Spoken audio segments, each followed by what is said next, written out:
Peace and welcome to the culture here on the Black Star Network. I'm your host, Farajii Muhammad. Thank you so much for tuning in and being a part of the conversation. Folks, we got a lot to talk about. First and foremost, the big political story out of Chicago. Mayor Lori Lightfoot has been ousted, as now there's going to be a runoff election, and she is not going to be a part of it on April the 4th. We'll break down the details. Also, it's Women's History Month. We're going to do our part to celebrate women who tell their stories. That's the theme this year.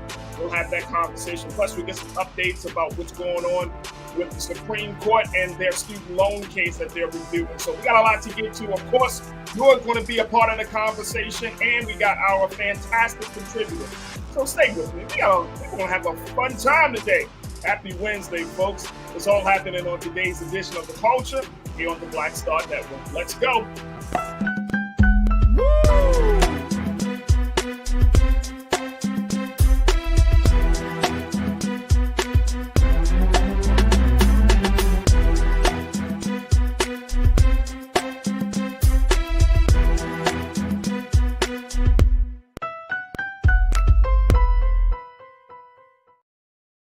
Folks, welcome to the culture here on the Black Star Network. I'm your host, Farajii Muhammad. Thank you so much for tuning in, and I'm looking forward to hearing from so many of you this afternoon. All right, folks, let's jump right into it. We got a lot of conversations set up for you, and as you know, here on Wednesday, I'm just not by myself. I got my sister, who is an attorney, who is a TV host. She hosts her own show called Suzette Speaks on YouTube. We got my sister Suzette joining us in a few moments as we have these conversations. The big one, though, the first one, is about what happened in the city of Chicago as Mayor Lori Lightfoot has officially been ousted, folks. Take a look at the report that has come out now and where the city of Chicago stands on their mayor's race that happened yesterday. And it was a very, very decisive, it was a major decision that the Chicago voters had put out there, saying that Mayor Lori Lightfoot just didn't do enough for the city. Take a look at this, folks. Paul Vallas and Brandon Johnson will meet in a runoff to be the next mayor of Chicago after voters denied incumbent Lori Lightfoot a second term. Now, Vallas is a school CEO backed by the police union and county commissioner endorsed by the Chicago's teachers union. They both advanced to the April 4th runoff after none of the 9 candidates was able to secure over 50% of the vote on Tuesday to win outright. And so Lori Lightfoot, she's the first Black woman and first openly gay person to lead the city. She won her first term in 2019 after promising to end decades of corruption and backroom dealing at City Hall. But opponents blamed the Lightfoot for an increase in crime that occurred in cities across the U.S. during the pandemic, and criticized her as being a divisive, overly contentious leader. She is the first elected Chicago mayor to lose a re-election bid since 1983, when Jane Byrne, the city's first female mayor, lost her Democratic primary. All right, I want to bring my sister Suzette Speaks into the conversation as we look at what's happening in the city of Chicago. She's hailing all the way from the great city of Miami, Florida. Yes, 305 Suzette, how you feeling this afternoon? Wonderful. Happy Wednesday, everybody. Shout out to the Culture crew watching live and team replay. Absolutely. Absolutely. All right. So, Suzette, Lori Lightfoot, she was always somewhat of a controversial figure in Chicago politics, but now it has been decided. Lori, Miss Mayor Lightfoot, thank you for your services. You will no longer be needed here. It was a rough night for former Mayor Lori Lightfoot. When I looked at the numbers, Farajii, we're looking at 17% of the total votes. She came in third place behind those 2 front runners, as you described, who will go on to the runoff election on April 4th. But yeah, the top 2 vote getters were at 34% for Mr. Paul Vallas and 20% for Brandon Johnson. So them combined is more than 50%. So this was definitely a message that was being sent by Chicago voters. And unfortunately, it was not her night. No, and it's not her night at all. And I'm wondering, what does that mean? Because we often talk about Black folks in power, particularly, positions of power like, state legislator or even mayor, in some cases governor. So is this a way of is this any type of rebuke about her personally, you think? Or is this just based upon how she has, structured the government and how she runs the government? Well, she's definitely a strong mayor in more ways than one. People have criticized her leadership style.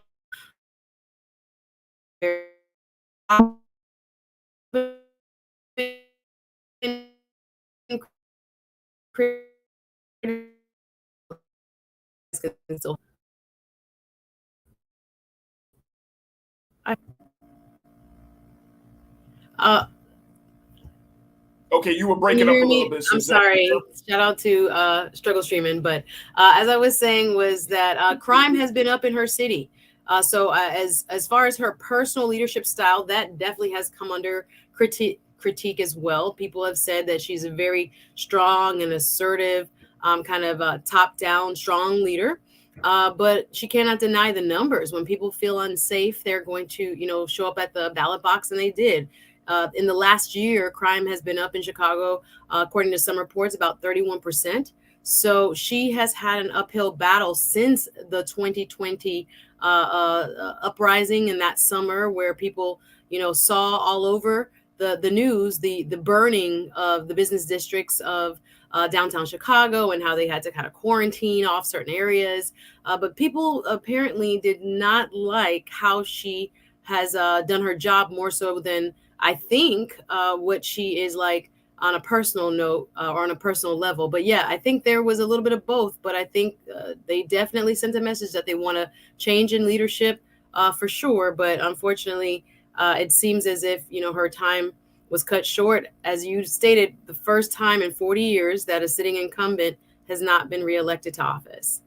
So here's the pushback I got on this, right? Because we often hear that when crime goes up, somebody's getting kicked out. Some heads are rolling, right? And I'm from Baltimore, and so we know a thing. I know a thing or two about rising crime and the consequences of that. But it never made sense to me, though, Suzette. It never made sense because we always put, and I hate when politicians do this. They put themselves, and I'm speaking of mayors, whether they're black or white, it doesn't matter. But mayors often put themselves as the savior of the city. And crime is not, you can't quote unquote legislate crime prevention. You know what I'm saying? Like you can put certain things in place for the police department, but it still comes down to people's thinking, people's behavior. There are other internal factors within a person that causes them or compels them to want to commit a crime, right?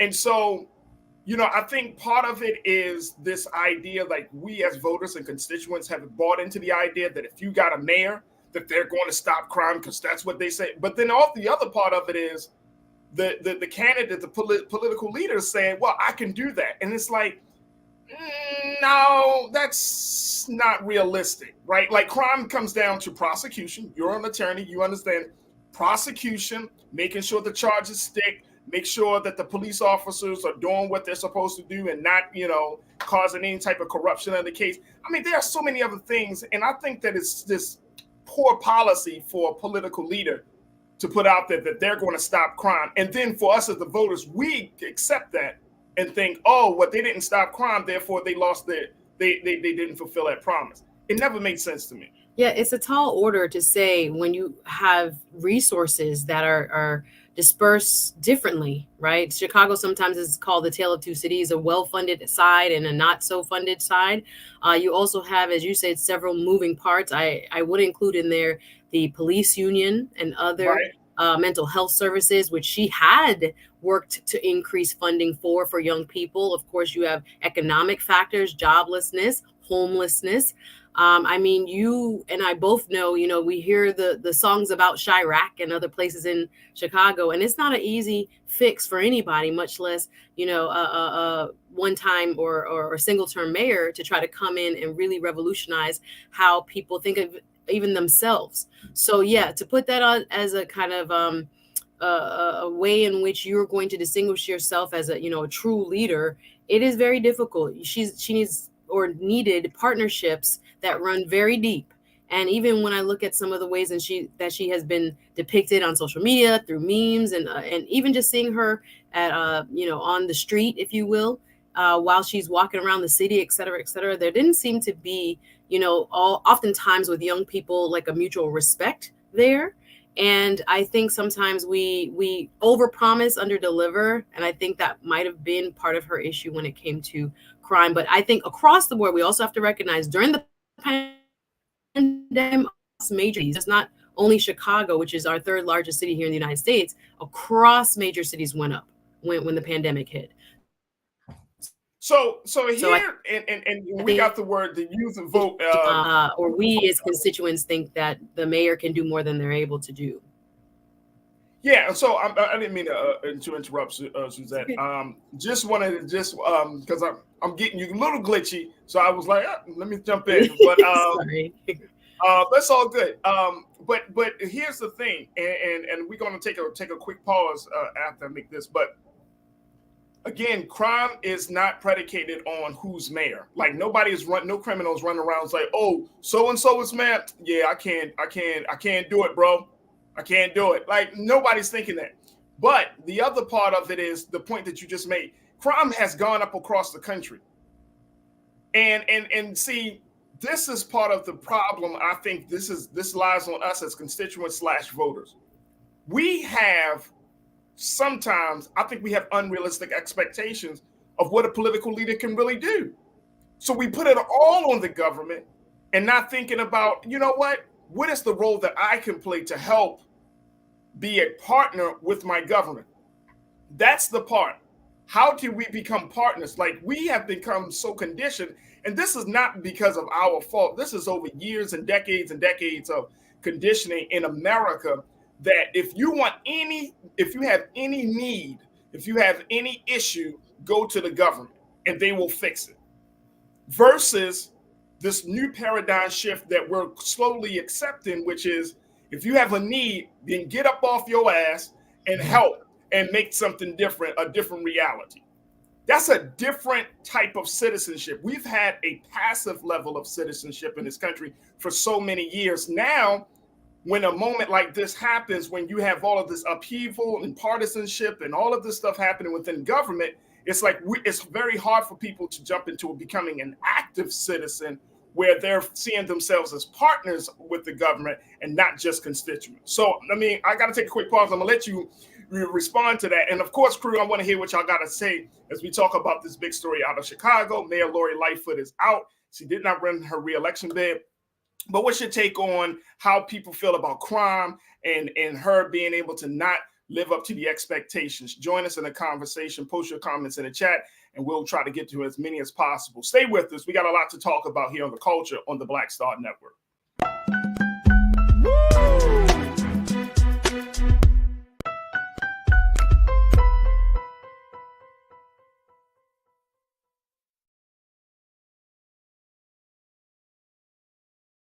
Black Star Network is here. Oh, no punch! I'm real revolutionary right now. Thank you for being the voice of Black America. All momentum we have now, we have to keep this going. The video looks phenomenal. See, there's a difference between Black Star Network and Black-owned media and something like CNN. You can't be Black-owned media and be scared. It's time to be smart. Bring your eyeballs home. You dig?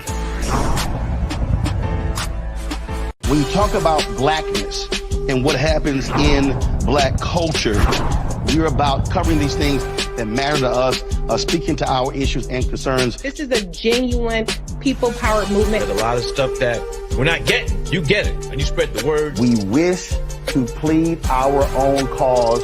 Too long have others spoken for us. We cannot tell our own story if we can't pay for it. This is about covering us. Invest in Black-owned media. Your dollars matter. We don't have to keep asking them to cover our stuff. So please support us in what we do, folks. We want to hit 2,000 people, $50 this month, raise $100,000. We're behind 100,000, so we want to hit that. Y'all money makes this possible. Check some money orders. Go to P.O. Box 57196, Washington, D.C. 20037-0196. The Cash App is $RM Unfiltered. PayPal is R Martin Unfiltered. Venmo is RM Unfiltered. Zelle is roland@rolandsmartin.com.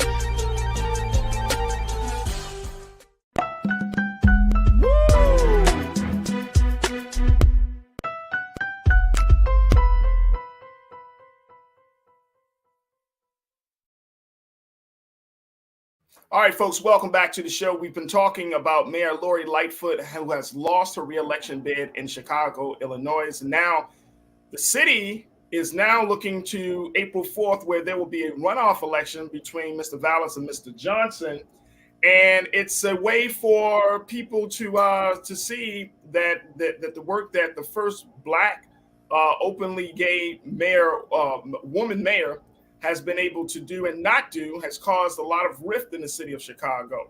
And so we've been talking about this election, and more importantly about the implications. I've been talking to Suzette Speaks, host, TV host and attorney, about the situation, and then we're going to get into some of your comments from the crew. All right, so Suzette, my point is that this thing about the crime and everything, this has been happening all over the city. I mean, all over the country. So it's like we've gotten to this place where we want politicians to say, "Oh, abracadabra, crime is solved," and it doesn't work that way. It's not realistic, but the voters spoke with their votes. They really, the person with the most votes, the 34% that went to Paul Vallis, he's much more conservative, and people who criticize him say that he might be too conservative for a majority Democratic leaning city. And the person who came second, Mr. Brandon Johnson, who got 24%, he is actually left of Mayor Lightfoot. He is more liberal than her. So she had opponents that came through on her right and on her left that left her kind of sitting in the middle with very few people that felt that she apparently had the answers to crime and other issues, but mainly crime. Many have suggested is the main issue that voters really took issue with her with in terms of the election. So I understand what you're saying fully, Farajii. This one person, the mayor of any city, needs partnership, needs resources in order to fight something as large as the entrenched gang culture and economic challenges across her city. This is not something that really can be cured in 4 years. And again, you had a pandemic right smack dab in the middle that she had to also contend with people, all over the country had, these issues, this increase in gun violence as we've seen across the board. But yes, I agree with you fully that there's no one person that can resolve this for any city. But unfortunately, if you don't feel safe, you vote accordingly. And as I said, for the person who is much more conservative, he has the backing of the police union to get that 34% to her 17 says a lot. And he's quite conservative. I know. Look, let's keep it 100, Suzette. When you say it says a lot, that means it's a little speculative, a little suspicious. Well, because police unions, let me tell y'all folks, and for those who may not know, police unions ride with the police until the wheels fall off. Unfortunately, these unions were created at a time in the 50s and the 60s and during a time where police brutality, of course, was happening, but they are for the interest of the cop. They are not for the interest of the community. They're not for the interest of the city. They don't give a damn about some of, the circumstance. They're for the interest of that police officer, and they're going to ride with the officer until the wheels fall off. And so, yes, I would be suspicious. You have a police union that's like, no, that's my guy, because then I'm going to be like, oh boy, when them cases come up, when those police brutality cases or other questionable cases come up, who is going to stand on the side of right? Not about the victim and the community. No, who is going to stand with right? And if a police officer is wrong, is the union really going to stand with that officer? And guess what? Most of the time they do. I've seen it in Baltimore and other cities. They stand with the officer. The officer can be wrong as 2 left feet. They'll stand with that officer out of duty to protect that officer, and it's absolutely insane. So I'm giving the same eye as you gave, Suzette, on that one. Mark, let's go to you. Checking in. You said, with those off the rack suits and no solutions but a million excuses as Black kids died weekly. Well, again, we got to become active citizens. We don't have to do any personal attacks though, Mark, by her outfit. I mean, it could be personal attacks, and guess what? And here's what's might going to happen. And you tell me if I'm wrong about this, Suzette. You get the next mayor come in, whether it's Vallis or Johnson, crime still goes up. Now what? They gonna turn it and blame her. I inherited a mess. Like, it's like you're in a bad relationship. You're like, oh, I got out the bad relationship, and you attract the same exact type of person that you just got out the bad relationship with. Basically, yeah. I mean, and then you be like, well, see, it's them. No, it may not always be them. It might just be us not taking our citizenry well enough to become active in putting the fire of accountability, the fire of responsibility under the asses of these people that stand before us. Yeah, I think it would need to be a coalition of people, grassroots folks, people who know the neighborhoods. I don't think you can have an outsider come in and necessarily eradicate crime in Chicago. It is just deeply entrenched. There are parts of that city that are just, for decades now, been under almost a plague in terms of the death of young Black men being a constant within the certain boundaries within the city. So we know that she tried her best, but again, with the pandemic, she also had issues not only with the police union, but with the teachers union. Chicago was one of the last places to reopen their schools as far as major cities are concerned after the pandemic. I don't know if you remember, there was a huge strike that was covered nationally where Chicago teachers went on strike, and the teachers are actually supporting her other opponent who would be in the runoff, Mr. Gibson. So neither of these major unions took her side in this election. Let's go to Chicago, because Pepe Akins, thank you so much for checking in. You said, I'm in Chicago. Vallis is the Make Chicago Great Again candidate. I tell you, very conservative from what I've read. Yeah, very conservative. Yeah. Okay. I'm wondering, the other part of it, Farajii, when you have 9 people in a race, it's going to split the vote. And that's what happened to her. Right. So sometimes it's not even a rebuke of her, but when you have 9 people that siphon off these little, amounts of votes, you're just not going to be successful. Truth is power. You said, my guy, you said they spoke with their vote in this situation. I wish they would, that we would speak with our vote every time. You said every time, and get yourself registered, self-educated, and vote all positions. I mean, people spoke. Look, here's the thing. People can vote for who they want to vote for. The fact is you got out and exercised and vote, right? So if you don't vote for my candidate, I can't be mad because you didn't vote for my candidate when I'm encouraging you to vote. That's the way you think you vote your interest, hopefully. So that's fine.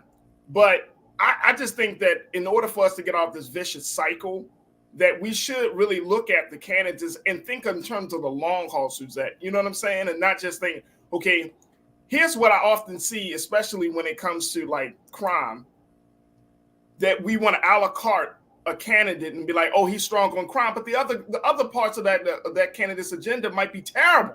Exactly. We're afraid. We're so afraid. We need. It may not be in the best interest, but you be like, he's good on crime. Yeah. But what about education? What about healthcare? What about constituent services? What about building relationships with young people and seniors in the community? Like looking at all of these other pieces, you'd be like, he's good on crime. What about economic development for small businesses and Black-owned businesses and women-owned businesses? You know what I'm saying? Like, where do the candidates stand on those things? I mean, if it comes down to figuring out, okay, you got these 2 candidates, you're right, and you mentioned it, 9 candidates, nobody's going to sit around and try to look at the agenda of 9 candidates, right? Some of us may, but not a lot. Mm-hmm. So if you got these 2 candidates, now you can say, okay, which candidate speaks to me and which candidate doesn't? And it then kind of worked it that way, becoming more informed as you're talking about using your citizenry. Am I crazy in this thinking this? I'm like, I feel like no, you have to. Like, what? Yeah. If you're anti-Lori, you have to be for someone else. So you have to be very careful. I'm not even. Of course, I lived in Chicago for 1 year when I was 18 years old. 1 year, from 18 to 19. But I mean, Chicago always has a special place in my heart. But at the same time, You know, you're not going to get if you want a transformative political leader, you're going to need a transformative policy. You're going to need a certain type of person. May not be Lori Lightfoot, but Chicago deserves, especially black folks in Chicago. Black people in Chicago have struggled so much. That city is huge, third largest city, has a lot of money that comes into the city. If you go to the south side, if you go to the west side, you know what I mean? There are parts of Chicago that looks like hasn't been renovated in the past 30 years. So, you know, it's like, we got to really think this thing through.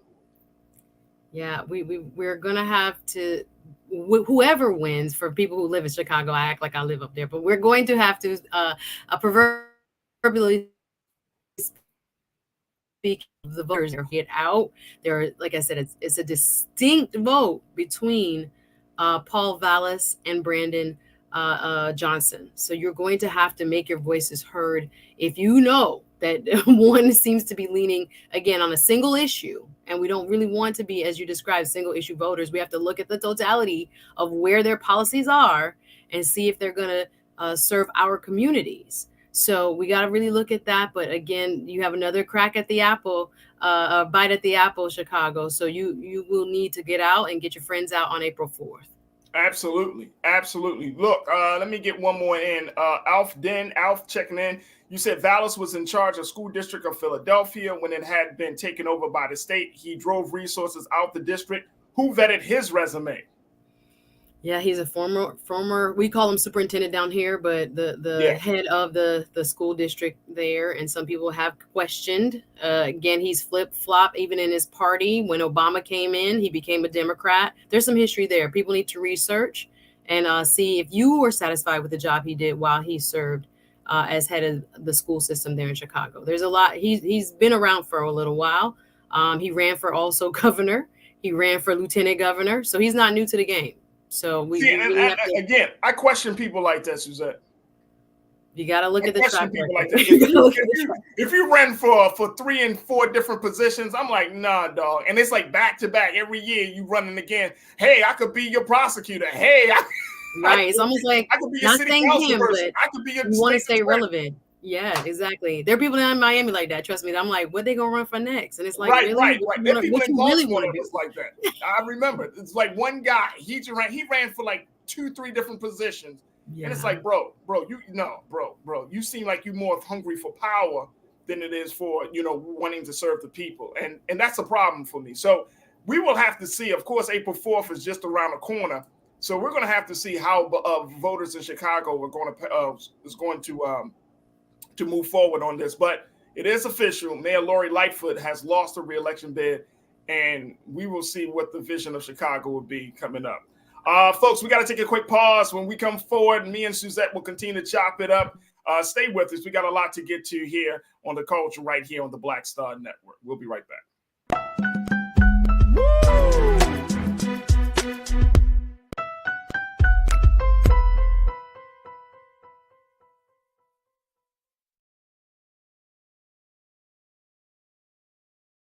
When you talk about blackness and what happens in black culture, we're about covering these things that matter to us, speaking to our issues and concerns. This is a genuine people-powered movement. There's a lot of stuff that we're not getting. You get it, and you spread the word. We wish to plead our own cause. Too long have others spoken for us. We cannot tell our own story if we can't pay for it. This is about covering us. Invest in black-owned media. Your dollars matter. We don't have to keep asking them to cover our stuff. So please support us in what we do, folks. We want to hit 2,000 people, $50 this month, raise $100,000. We're behind 100,000, so we want to hit that. Y'all money makes this possible.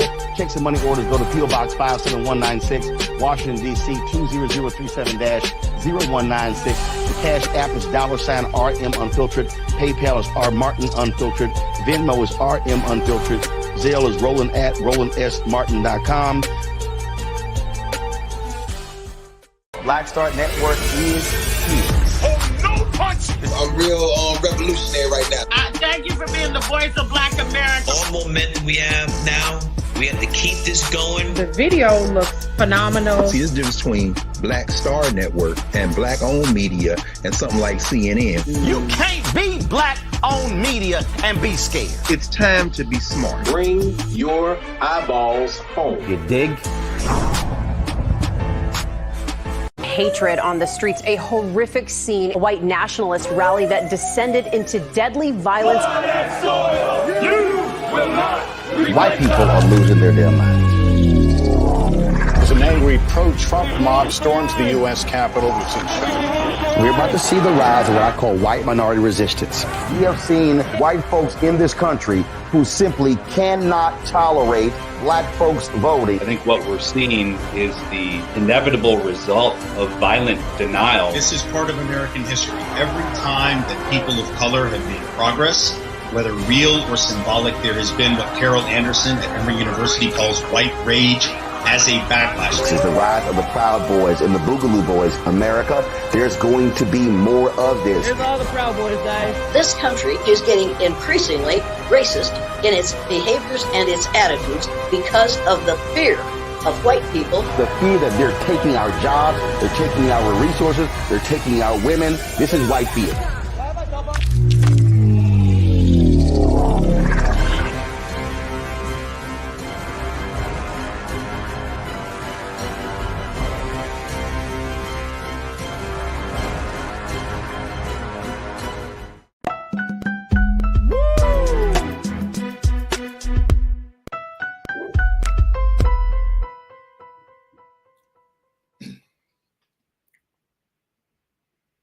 All right, folks, welcome back. Have you ever heard of the term white flight, where there are that term was often used to describe the large population of white people who have moved out of the city into the suburbs as a result of many factors, from crime to taxes and a whole lot of other issues? Well, there is something that's happening in the city of Atlanta that's taking white flight to the next level, where white people and white residents are not just leaving the city of Atlanta, but they're looking to establish a whole new jurisdiction. This is the situation in the case about what's happening in the community of Buckhead, which is currently a part of Atlanta, and how two bills are looking to create a separate jurisdiction for this affluent community. Take a look here, folks. This is what's coming out of Atlanta right now, according to the latest news, that these two bills together would allow the Buckhead district to succeed, not just leave, succeed from the city, pass the Georgia Senate Committee Monday, and could be up for a floor vote as soon as Wednesday. If approved by both legislative chambers and signed by Governor Brian Kemp, who is a Republican, the measures would allow residents of the roughly 24 square miles, 62 square kilometers, Buckhead area to vote in November 2024 on whether to leave Atlanta and form their own city. Now, while the Buckhead City movement has a powerful backer in Burt Jones, the state's lieutenant governor and state senate president, the measures are expected to face resistance in the House. Let's bring my sister Suzette back into this. Suzette, you brought this to my attention. Yes, sir. What's going on, ATL? I see the Chicagoans are in the chat heavy with the Mayor Lightfoot. So we're glad to have you here, and I can't wait for ATL. Here come Atlanta. Here comes Atlanta. We're going to make everybody mad today, but we got to talk about it because this is a huge deal, guys. We're talking about nearly 1/5 of the population of Atlanta, and about 38% of the tax revenue would leave this city if the Buckhead city is allowed to be formed by the state legislature. So there's so much pushback. I know that the mayor there, Mr. Andre Dickens, is firmly against this, as well as many others, mostly Democrats, are saying, what are we doing here? Why would you just allow this majority white and quite affluent side of town to just up and leave? There have been rumblings about this happening for several years. Actually, from when I was a little girl, I heard this as a rumor for years and years, but it never really got serious traction until about maybe the last cycle of elected officials. It was the state senate president before now, as well as the House of Representatives chairman in the state legislature of Georgia, that kind of knocked it down and didn't give it life, but now it has life. So it's a bill. It has reached committee, come out of committee, can be voted on by the Senate and the Georgia House.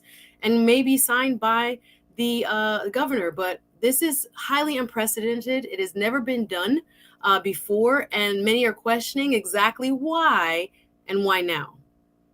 So that's one of the questions that I have, which is why now.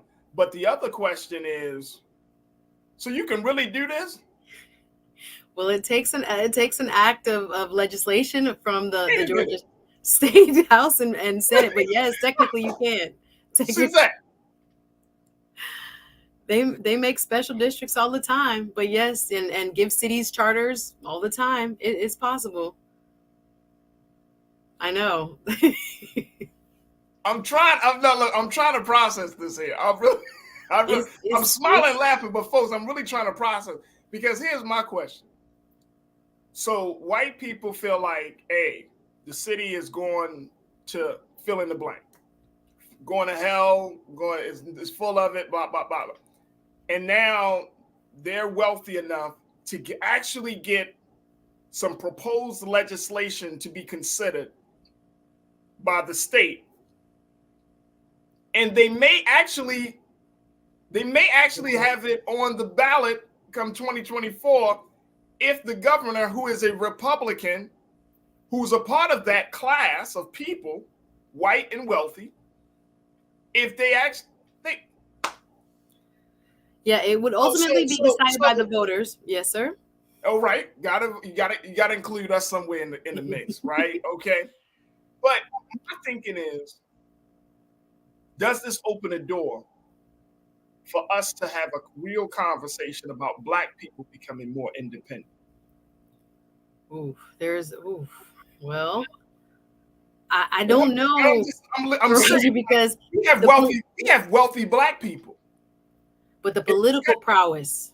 Remember, a lot of people think that Atlanta runs Georgia, but you have a lot of money coming from the rich and very well-to-do farmers and agricultural-based landowners in South Georgia. People try to tie everything to Chocolate City, but South Georgia is very strong politically, and oftentimes the state legislature there in Georgia reflects that. So we would have to still have the political leverage to get those things passed in the Georgia State House and the State Senate, in order to kind of have that type of conversation. But what I want to also address here is, just like with the Chicago scenario we just talked about with last night's election, the C word, crime, is what has been put forth as one of the major reasons why this is appropriate or even necessary, according to some proponents. So we're seeing that as kind of this, I would say, dog whistle to a certain extent. Others would just say, look at the numbers, which is true. But we are going to have to kind of debate whether that should mean actual secession, as opposed to having other ways of addressing that, if that is the issue really at hand. The other thing I want to bring up, Farajii, is that this special new city district would also have the land that within its boundaries that would be designated, or is being kind of disputed and fought over right now, to be designated for that large cop city that it has been, in the news, where they're trying to develop a huge training facility for police officers. And there have been even one gentleman who was killed while protesting on that land a few months back. But yeah, there's so many other kind of intricacies that people are wondering what's really behind this move and why now. So one of the big things that has been talked about this, and you mentioned this, and also this has certainly been a part of the rumblings for years, right? Like, they have been talking about seceding from Atlanta.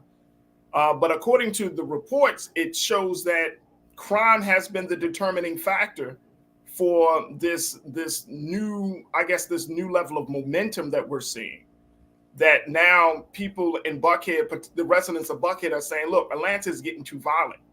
Atlanta is becoming a real problem. And so the police district is keeping Buckhead safe there, but the rest of the city is suffering. And so crime is pushing this. And again, folks, this is my view of crime is that it's more of a personal, human thing rather than a political, social situation. Like the way we're looking at crime might be the wrong way of looking at it. You know what I mean? Because we can put more police out there. We can have round-the-clock security in certain neighborhoods. We can have all of this new technology. We can have special training and all of these things, but you're not dealing with the very essence of crime, which I truly believe is how people think that a person can go from calm to violent in a matter of seconds in America. And as a result of that, we're doing like a lot of external, putting bandages on a situation instead of getting to the root of the wound, which is people's imbalance, which is people's view of how they see themselves, which is, so many other complexities to that.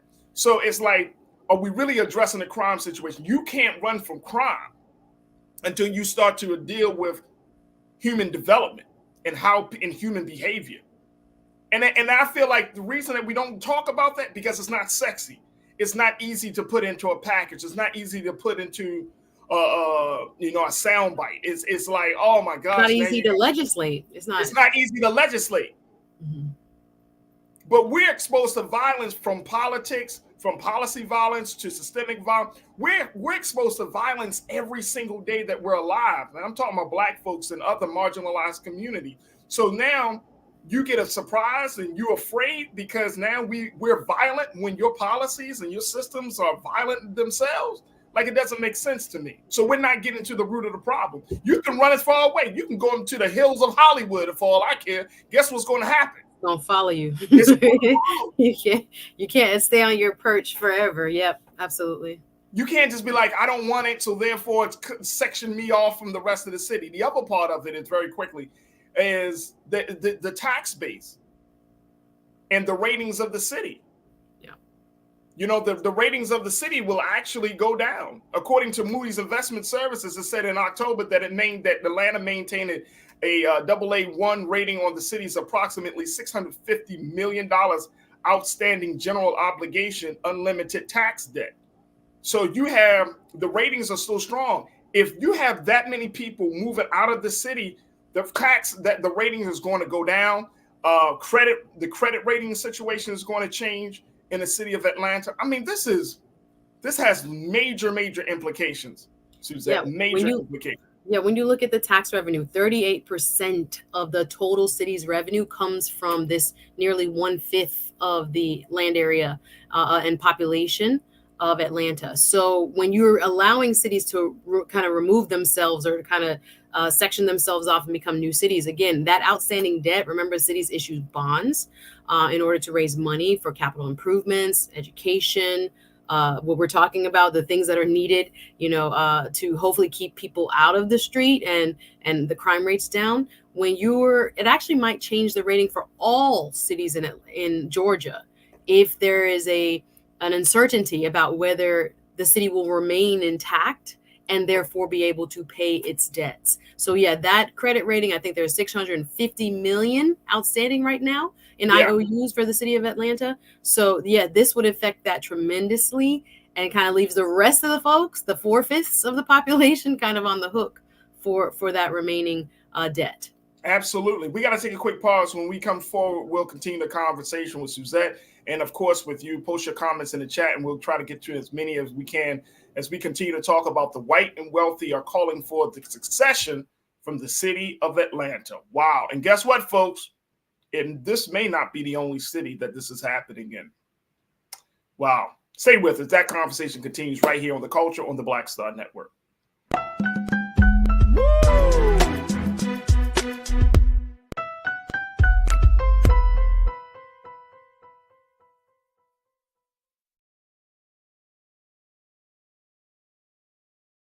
Folks, Black Star Network is here.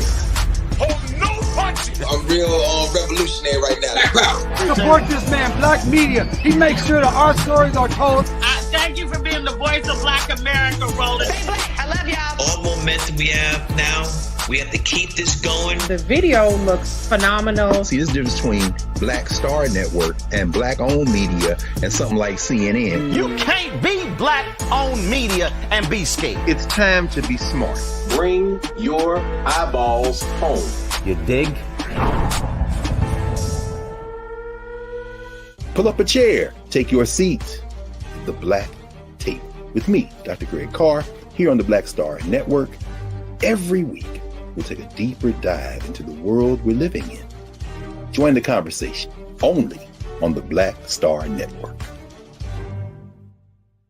Hi, I'm Dr. Jackie Hood Martin, and I have a question for you. Ever feel as if your life is teetering and the weight and pressure of the world is consistently on your shoulders? Well, let me tell you, living a balanced life isn't easy. Join me each Tuesday on Black Star Network for A Balanced Life with Dr. Jackie.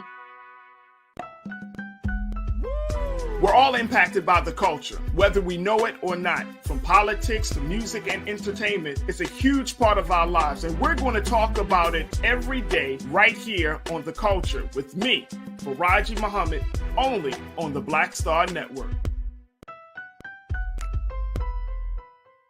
I'm Deborah Owens, America's Wealth Coach, and my new show, Get Wealthy, focuses on the things that your financial advisor and bank isn't telling you, but you absolutely need to know.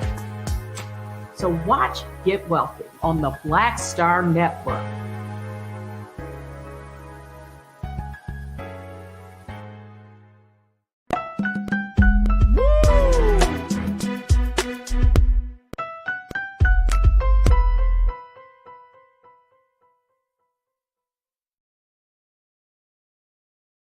Folks, welcome back to the show. We've been talking about what's happening in the city of Atlanta, where white and wealthy residents of the community of Buckhead is looking to succeed from the city of Atlanta for a number of reasons, mostly because of crime, and looking to establish their own jurisdiction as an independent city.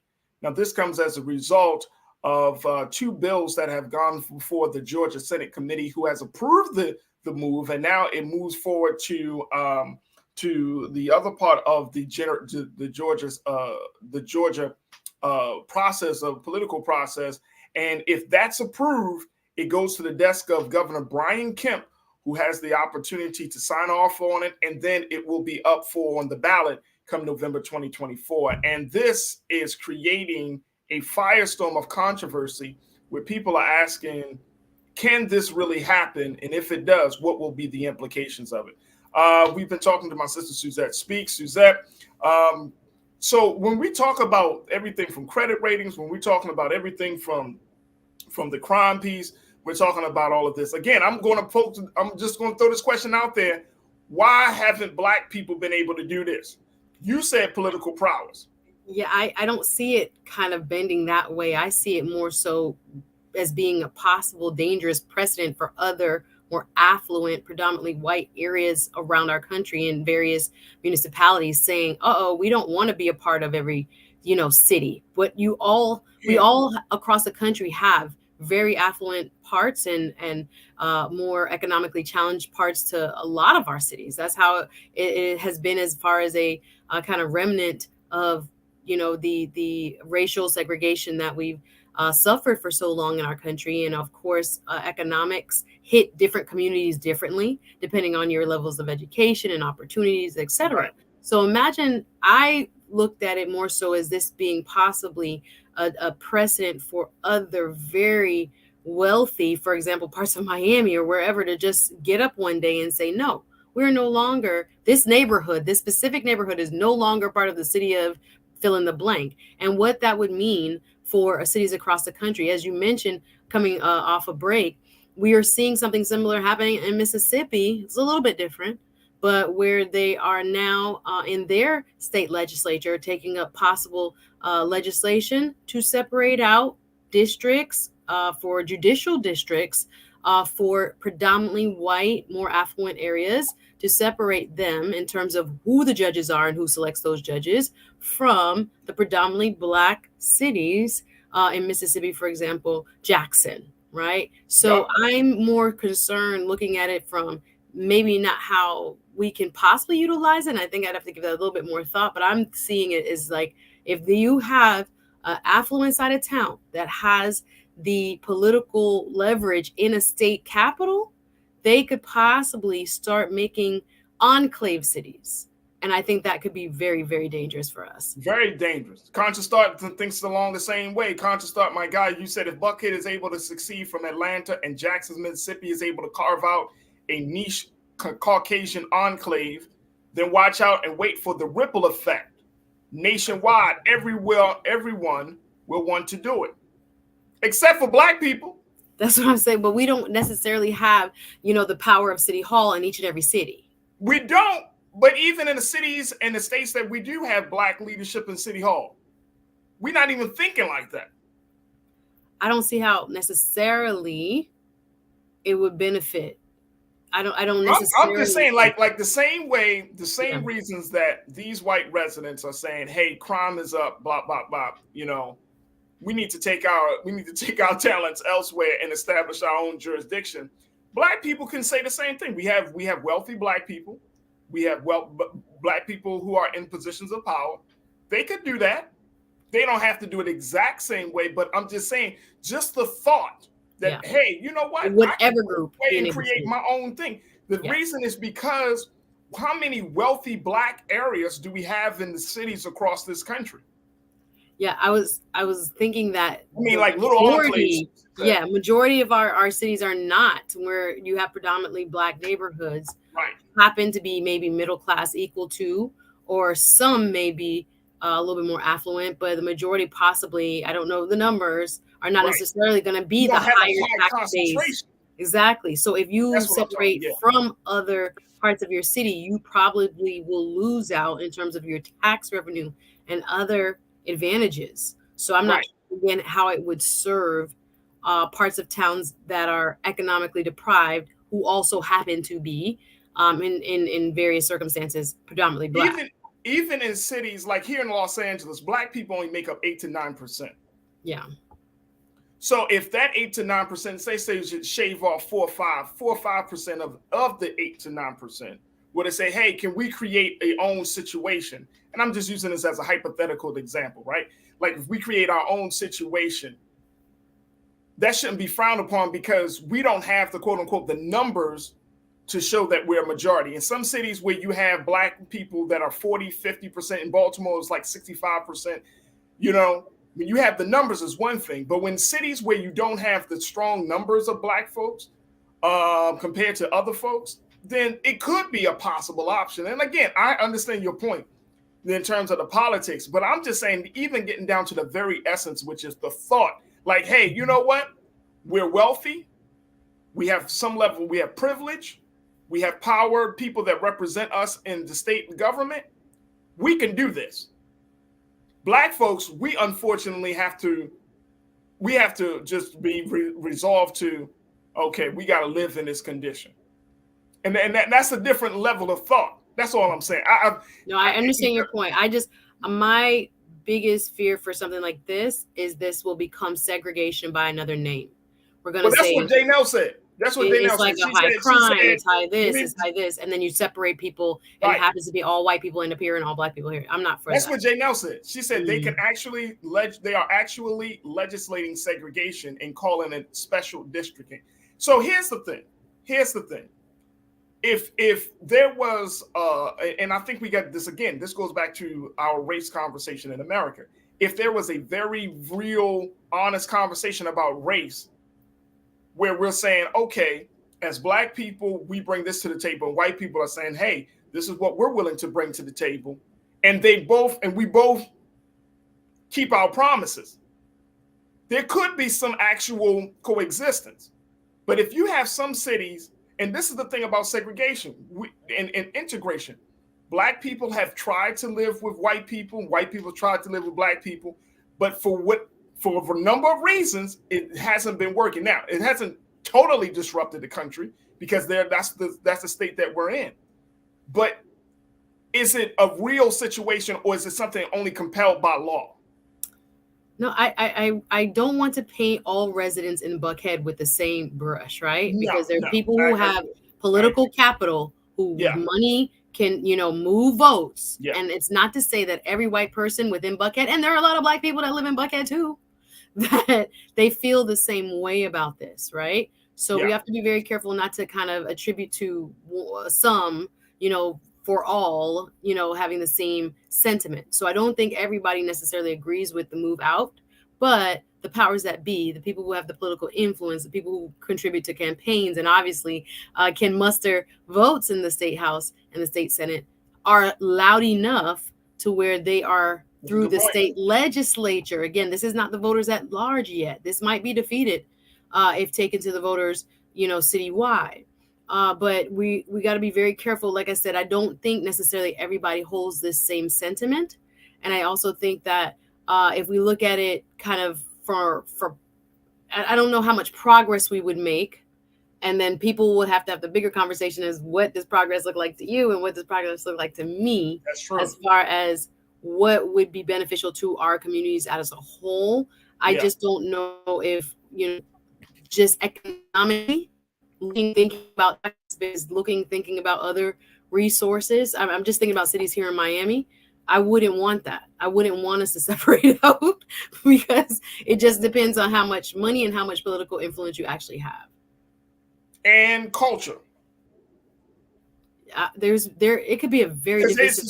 There's an economic piece to it, but then the cultural piece, and I think that's the other underlying thing that Buckhead is probably saying culturally, Atlanta and the direction that Atlanta is going, culturally there was an influx of new Black folks that have moved to Atlanta as a result of a variety of factors now being called Black Hollywood in some cases. So, culturally, Atlanta has changed. And some of those white residents could be like, you know what? I don't want to deal with that. And that's fine. That's cool because every community have their own culture. But now it's getting to a different place. And so when you have a situation like this, it's like you, regardless of whether you actually feel like, oh, no, I'm not doing this because I'm racist, or I'm not doing this because I don't want to live around Black people, or I don't want to, I think I'm better than the mainland or whatever the case may be. But it's hard to differentiate those persons from the persons who are moving forward with this effort. And if you're in the city of Buckhead, if you're a white resident, are you going to leave Buckhead and say, no, I'm moving back to Atlanta? Or are you going to be like, it may not be a bad idea? I don't know. We'll have to see. I think we got to We will have to see. We will definitely have to see. This is interesting, though. I'm so happy that you brought this to our attention. So this is very interesting. I'm going to keep my eyes on this. Folks, we got to take a quick pause when we come forward. It is Women's History Month here with March 1st, and we're going to talk about what it means. And more importantly, what's the theme for this month's celebration? Stay with us. That conversation is up next here on The Culture on the Black Star Network.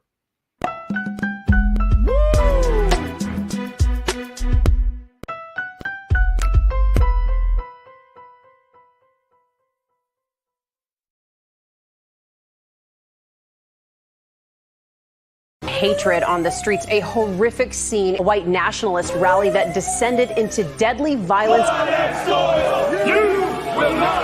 White people are losing their damn minds. As an angry pro-Trump mob storms the U.S. Capitol, We're about to see the rise of what I call white minority resistance.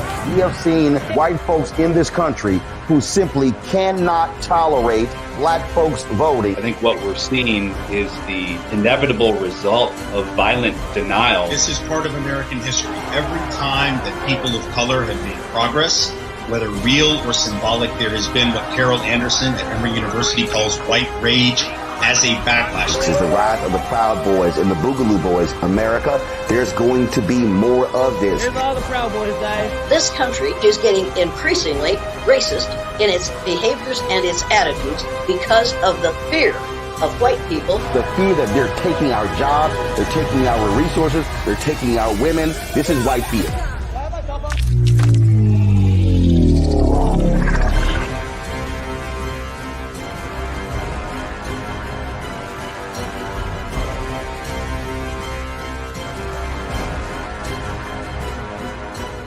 Black Star Network is here. Oh, no punch! I'm real revolutionary right now. Thank you for being the voice of Black America. All momentum we have now, we have to keep this going. The video looks phenomenal. See, there's a difference between Black Star Network and Black-owned media and something like CNN. You can't be black own media and be scared. It's time to be smart. Bring your eyeballs home. You dig?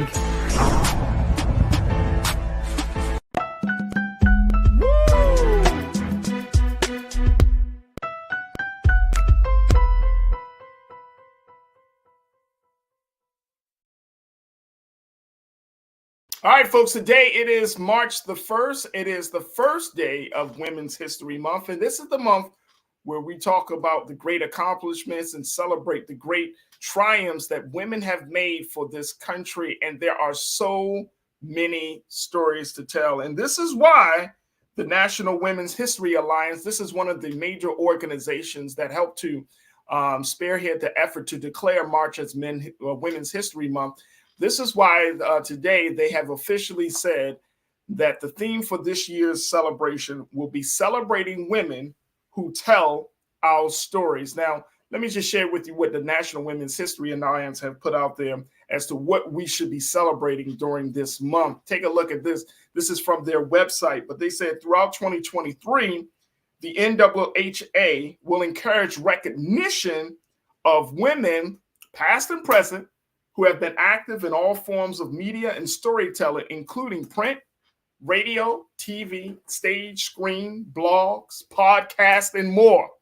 The timely theme honors women in every community who have devoted their lives and talents to producing art, pursuing truth, and reflecting the human condition decade after decade. Oh, well, first of all, I'm so happy that today landed on the first day of Women's History Month, landed on Wednesday, because we want to celebrate Suzette Speaks. Hey, let's go. Hey. Happy Women's History Month, everybody. It's a beautiful time of year where we get to share stories and celebrate. Yeah, right, super important. Suzette, looking at this month is talking about, women telling their story. How does this resonate for you? Why is this so important?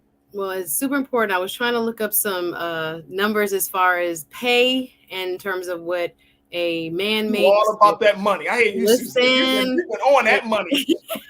We've made so much progress, right? Pay equity is one of my key issues. And again, it can be difficult to track because so many people, their salaries are kept hidden. And I see a movement now moving away from that. But nonetheless, according to some reports, women on average, and I think that includes all races, make about 82, some say 84 cents for every dollar a man makes. And there has been a lot of progress. And I think the storytelling aspect of what we can do through this month is going to be super powerful, because I think a lot of times within our multi-generational society, people who might feel as if we've come far enough may not really truly understand the sacrifices and the distance that we've come and in such a short period of time.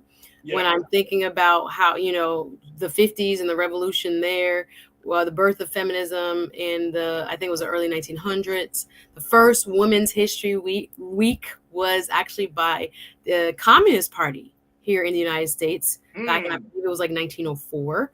And it was Women's History Week for a long time until I think Jimmy Carter still had a Women's History Week. And then in the 80s, it became nationally Women's History Month and now celebrated across the world. So it did start here in the United States. But of course, there are also various stories about the origin as to where it came from, why we chose March. And I've read that there was apparently some sort of suffragette march or riot back in the 1800s, but some dispute whether that even occurred or whether it was made up to justify the celebration. So we've gone from a day to a week to an official month that is signed in or recognized by each and every president each and every year. So yes, the storytelling for me is super important, because I do think we have a lot of unsung heroes. And again, from all economic backgrounds, all ethnicities, walks of life. There are so many stories that need to be told about women overcoming the odds and making progress in whatever way they see fit. So I think this is a wonderful time of year. I'm big on celebrating it, and I'm an event producer myself, oftentimes putting together events. But I think the storytelling theme is quite appropriate. So the other part about the whole storytelling theme is women often aren't seen, especially Black women, right? Black women aren't seen enough. We don't know the struggle, the path, the story that Black women have to take, or the stories of Black women who have made great contributions. So when I was reading about this theme, I was like, this is perfect, man. This is perfect, especially at a time where so many people have made these generalizations about who women are. And I'm not just talking about Black women. I'm just saying women in general from all different backgrounds. You know, we think we know women. And I'm saying as a man, we think we know women. We think we got y'all all figured out and stuff. But y'all very... Is that possible? No. No, it's not, Suzette. Clearly, as we're complex. We're very complex. Y'all too complex and too layered. I like sisters. I hear sisters say this all the time. I am very low key. You're like, actually, I am low maintenance. You know what I'm saying? I don't ask for a lot. Like, oh my! I just want you to give me the world. That's not asking for a lot. What's the problem? I want the sun, moon, and stars. Right? Not all of us, but yes. The issue. I just want you to submit to my feet as a god. Well, there's that. There's that. Sound like a podcast right now. Sound like a podcast. Right. Yeah. But no, I think it's important. Stories. Here's the thing about stories, and which is why I think, you know, even here on Black Star Network, this is why we're talking about the power of the story. Stories open us up to understanding a person. When you have a good story, when you hear a person's story of how they got from point A to point B, it makes you have a greater either respect for that person, a better, you know, compassion for that person. Like, you know what I mean? Like, people don't know your story, Suzette. Like, I'm sure you have a very, very important, interesting story, right? If people sat down and kind of chatted with you, like, Suzette, how did you get to this place? How did you become a lawyer? And all of these things. That story, your story alone would be so powerful. They'd be like, wow, I didn't even know. Exactly. Absolutely. But to see the story, and this is the beauty, to see women tell their stories in the media space, especially like from podcasts to film, TV, and these things. I mean, we're starting to see Hollywood is slowly turning to women to hear their story. And I think it's an important move for so many Black women. Very important. And I hope that a lot of sisters out there who watch the show understand that your story matters. It absolutely is critical. Like, if we don't know your story, like I loved when I remember as a child hearing the story of how my mother grew up and how my grandmother grew up. Those stories were very interesting to me. And, you know, as a child, you like 6 or 7, you like, what? Like my grandmother would be like, you were born back when dinosaurs, you know, like, but to hear her story, it just made me feel a greater admiration for who she was as a woman, because yes, she's grandma or she's mom, but then you start to see the other side of her. It's like, no, this is the so-and-so, the woman, not just as the mother, she's the woman. And that means that makes all the difference in the world. We're going to take a quick pause. When we come back, I know you got something to say, Suzette, so I want to get your thoughts on that. And of course, crew, I want to hear your take on this as well. So stay with us. More about Women's History Month and this year's theme, celebrating women who tell their stories. What are your thoughts? Stay with us. The conversation continues right here on the other side, right here on The Culture on the Black Star Network.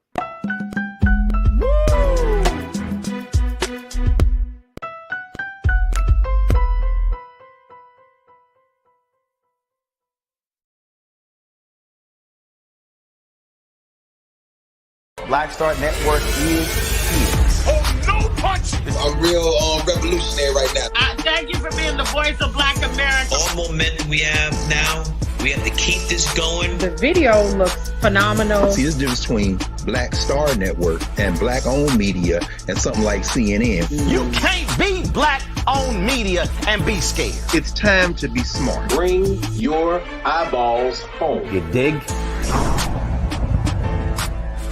When you talk about blackness and what happens in Black culture, we're about covering these things that matter to us, speaking to our issues and concerns. This is a genuine people power movement. There's a lot of stuff that we're not getting. You get it, and you spread the word. We wish to plead our own cause. Too long have others spoken for us. We cannot tell our own story if we can't pay for it. This is about covering us. Invest in black-owned media. Your dollars matter. We don't have to keep asking them to cover our stuff. So please support us in what we do, folks. We want to hit 2,000 people, $50 this month, raise $100,000. We're behind 100,000, so we want to hit that. Your money makes this possible. Checks and money orders go to P.O. Box 57196, Washington, D.C. 20037-0196. The Cash App is $RM Unfiltered. PayPal is R Martin Unfiltered. Venmo is RM Unfiltered. Zelle is roland@rolandsmartin.com.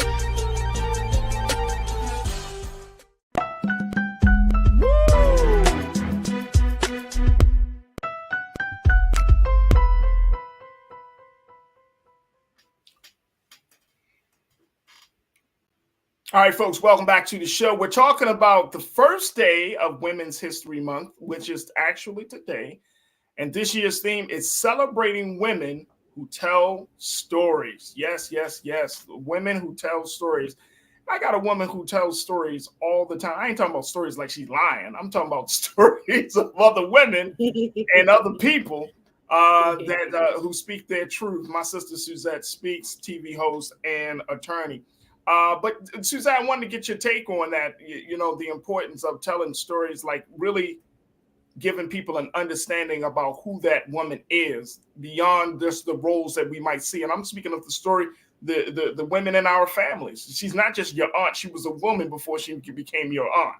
Absolutely. I used to hear some of my relatives say I wasn't always old. I wasn't born old like that, because I think sometimes, and I think within my own work, having put together events around Black women, Black judges, women judges. You be doing it too, Suzette. I checked you out. You've been doing this for years. This ain't because the power.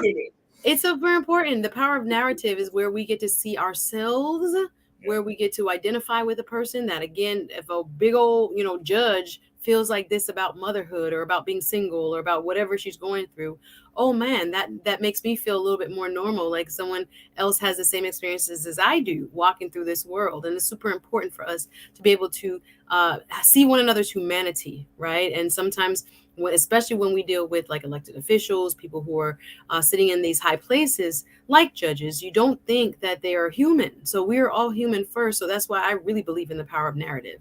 And I would also like that for this month, for us to focus on sharing stories within our own families, as you mentioned. I think there are times in which I look around and I think some of the stories that should be passed down have not been. And of course, sometimes they can be quite painful. Some of our families have gone through, some serious trauma. And I think there was this whole trend post segregation to kind of talk about it a little bit less and to live in the present. But I think there has been a kind of renewed awakening to how important it is to tell our stories of our individual families, what mama them was like, what great grandma them was like, how they cook, how they, pass along culture in language, in food, in how they dressed, why they dressed that way, how they worshiped even. And there are so many parts of our culture that I think, especially nowadays where we are so inundated, or younger people are so inundated with culture via social media, it's super important now that we sit down and we actually tell them what we've been through, so that there's this continuity in terms of the messages that we carry. They're not dying and they're not being replaced by ones that don't serve us. Right. Absolutely. Absolutely. And I think that that's the important part of this. Let me get a couple of comments from our crew here. And, there are some actual colors and some things that we can start to do to represent and to celebrate this month, folks. I'm going to give you a couple of ideas as well. But Lana, my sister, who is one of our loyal watchers and supporters here at Black Star and the Culture. My sister, you said stories do matter. My grandma's story saved my life. Come on, Lana. Come on. My auntie just got off the phone with me yesterday telling me about a big cousin and something that happened to her. And I was like, whoa, really? She was like, don't do it. Don't do it. Because and I'm glad you brought that up, and Lana brought the same point up. Like, now that I have a daughter, And now that, and even when I was growing up with my sister, you know, having like when my mother was alive and then my sister was around, like that level of connection, being able to like, you know, being able to like talk about those certain stories, right? When my grandmother on my mother's side was very close to my family. So she raised me just as much as my mom and dad. So, you know, hearing those stories, right? And learning those lessons from grandma and from auntie. I mean, this stuff it empowers. And as a boy growing up into a man, you know, and I will say this, like, you got to listen to your grandmother. Like, you know, there's that old thing, Suzette, and I'm sure you heard this, that if you want to choose a quote unquote good man, see how he treats his mother. Mm-hmm. Yeah, sounds about right. What's the relationship that he has with his mother? What's the relationship that he has with the women in his family? You know what I'm saying? And that may not always be true for every man, but it's just within reason. We know everybody's, you know, not perfect, and you know, you have mama's voice, but within a healthy reason. Within a healthy, within a healthy space. Yes. But it just goes to show you, like, these stories are important, and so I'm happy that there is a celebration of that. Now, how do we take that to, not from our individual families, but to mass media? You know what I'm saying? Like, now we got podcasts, we got films, we got TV. You know, when I was reading about this, I was thinking of, like, you know, of course, like Angela Bassett or Viola Davis, or, you know, the women that we often talk about. But there are a number of women I'm seeing, like women content creators, women directors and producers, women who are carving out a space for these stories to be told. And I think this is the thing that's going to move people and change the culture indefinitely. What about you? Do you think the same? Yeah. People have taken notice. Non-traditional media has been our best friend, Issa Rae, and many others like her who have gone on. I mean, I love Yvonne Orji's podcast, her and forget the other sister's name.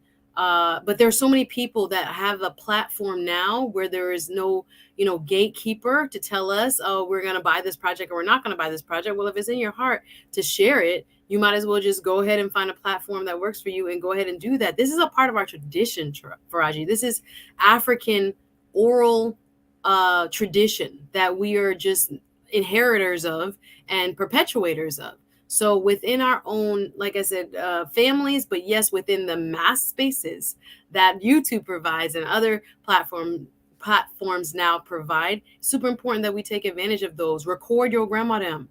Put it out there. Make sure those stories don't die. I have an older aunt that we keep saying we need to, you know, ask her about everything with the family. Those are things that are super important. And I love it when I see, for example, pieces from like Henry Louis Gates. I don't know if you saw the latest Finding Your Roots and things like this. This is super important that we can talk about our culture in such, you know, unique ways.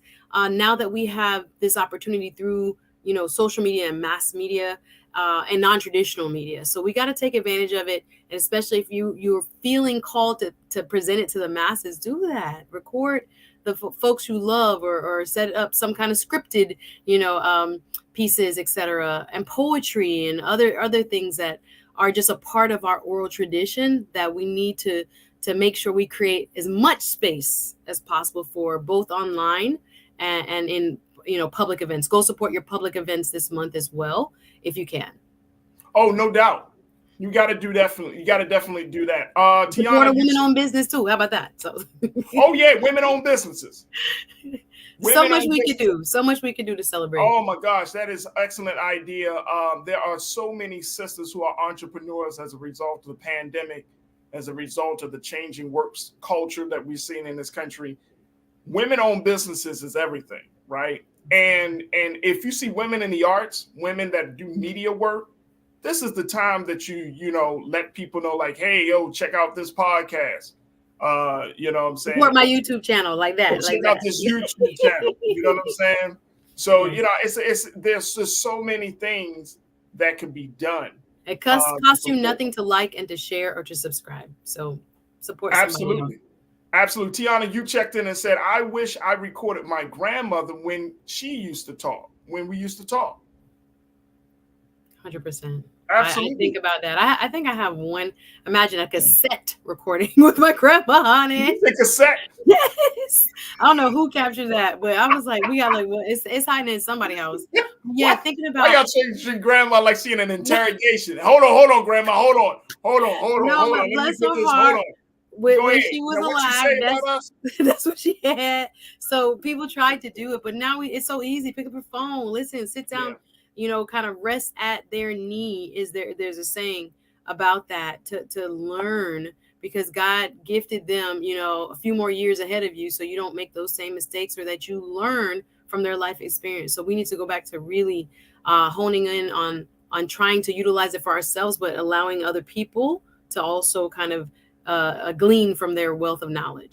Absolutely. My sister Karen Carter. Karen, you said, I am the matriarch of my family. I love and tell the great stories of our family sheroes and ancestors. My daughters are now telling their great stories. We keep legacies alive. That's why I love Karen. It. That's why I'm loving it, Karen. Come on, sis. That's what it's my about. LA sister right there, y'all. That is dope right there. Mimi, you said, I love being a beautiful, intelligent Black woman, and I love all my sisters in the chat and beyond. Awesome. There we go, Mimi. There we go. That's what it is. And then Tiana also said, Farajii, my grandma has some stories that were too funny. Absolutely. But when grandma tells stories, my grandma used to tell the funniest stories, because she used to insert, she'd be like, yeah, so this happened. I ain't like that woman. They're unfiltered. After a certain age, they just say it, tell it like it is. It's unfiltered and it's the best. I love that about my grandma. I ain't like her spirit. My grandma would be like, the whole nasty right about her. You're like, wait a minute, grandma. Calm that down. No, and I had two separate, real different grandmas. I had a very church-going, love Jesus grandma, and I had a smoking, cussing, play dominoes grandma. Oh, those are best grandmas. I love the best of both worlds. You need both. Yes, exactly. My grandmother was a balance between the church. She'll talk about the church, but she'll remind you of the street. Don't let her have to go back there, right? Don't let her.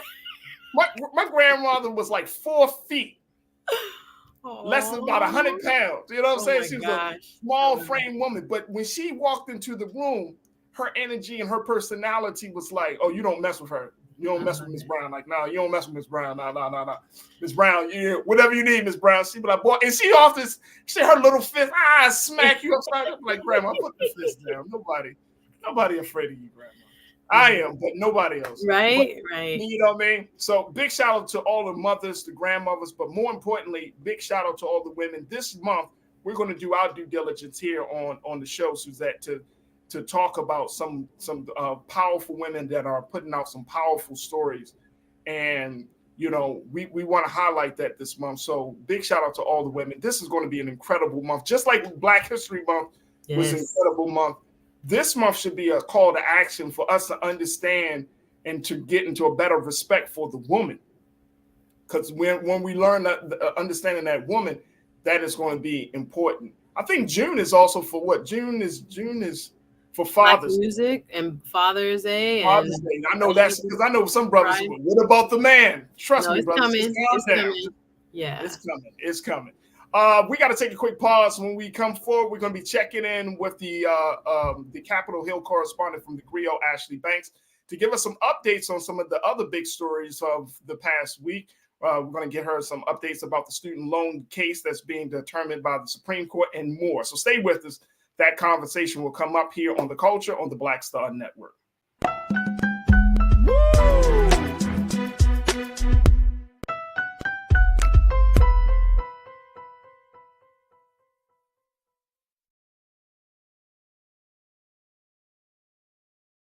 Hatred on the streets, a horrific scene, a white nationalist rally that descended into deadly violence.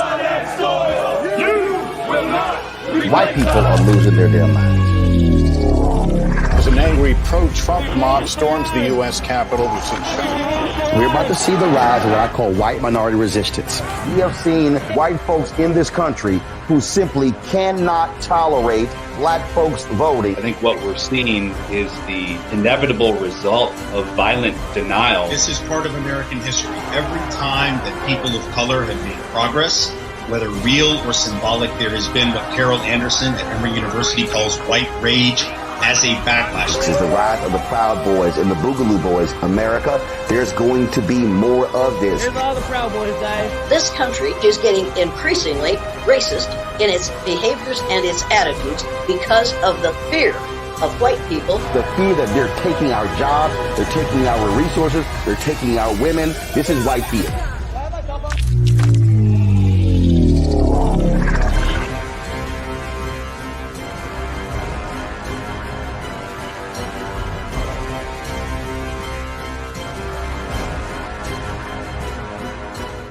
Black Star Network is here. Oh, no punch! I'm real revolutionary right now. Thank you for being the voice of Black America. All momentum we have now, we have to keep this going. The video looks phenomenal. See, there's a difference between Black Star Network and black-owned media and something like CNN. You can't be black-owned media and be scared. It's time to be smart. Bring your eyeballs home. You dig?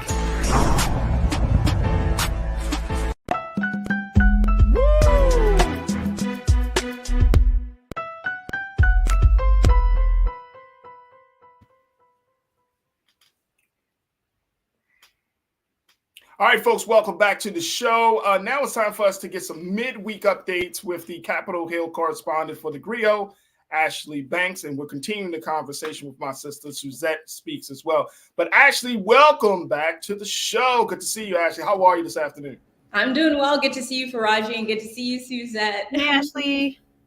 So, all right, Ashley, let's talk about first and foremost this thing. And I'm so happy to have both of you on here because y'all are attorneys.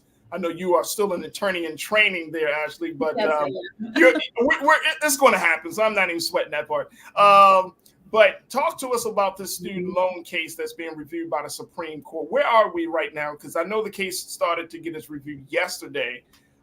So where are we with that? That's correct. So on Tuesday, I actually attended the oral argument for the Biden versus Nebraska case, and then there was the Department of Education versus Brown case, and they were two student loan cases. So in the Biden versus Nebraska case, we have 6 states, Republican-led states, that basically halted this Biden administration plan to forgive loans for eligible borrowers.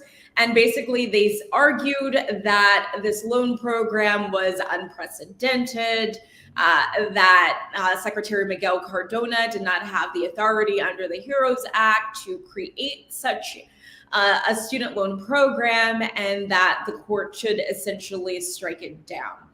And then we had what's her name, Elizabeth Perloger, who represented the United States, and essentially said that Secretary Miguel Cardona did have authority to create this plan under the HEROES Act because it was for borrowers who were facing financial hardship during the pandemic.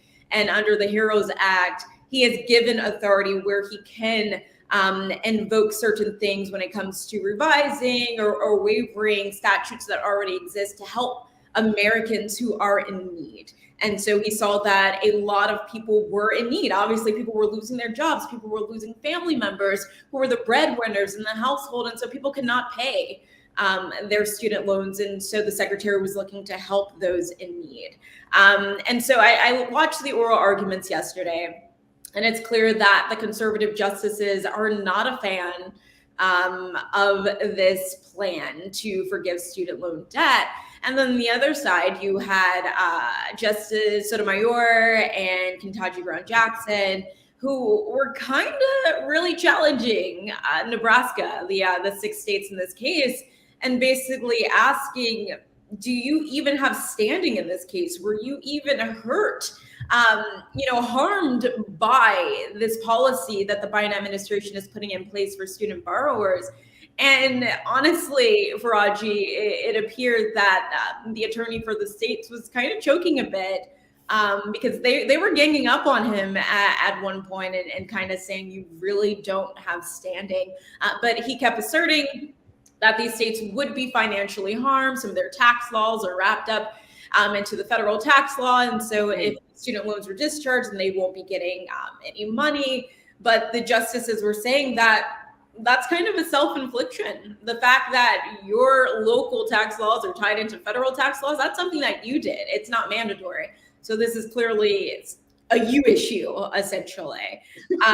But it's not totally clear. So from attending a couple of these oral arguments, it's not necessarily clear cut which way the justices are going to go. As we know, it's more conservative than liberal, right? 6-3 as it pertains to political standing.